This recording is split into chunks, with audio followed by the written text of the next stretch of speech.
According to the updated YouTube Terms of Service applicable from November 18, 2020, YouTube will be able to run more ads on some creators' videos, but it will not share the portion of the generated revenue with the creators.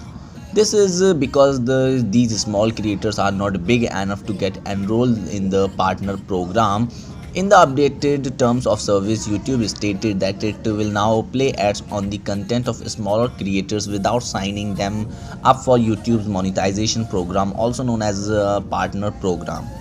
Before this, YouTube used to run ads only on those creators who were members of the YouTube partner program.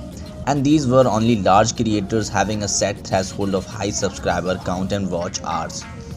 To become a member of the YouTube partner program and thus monetize your channel, a creator should have a minimum of 4,000 public watch hours and 1,000 subscribers over the past 12 months.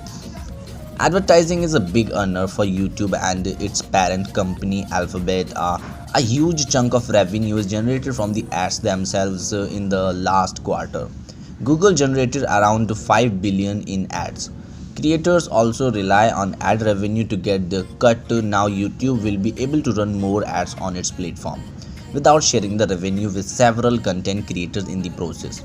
Several creators have kept their channel ad-free on purpose. However, with these new changes, YouTube will run ads and will hamper the ad-free experience the creator wants to provide to its audience. That shit.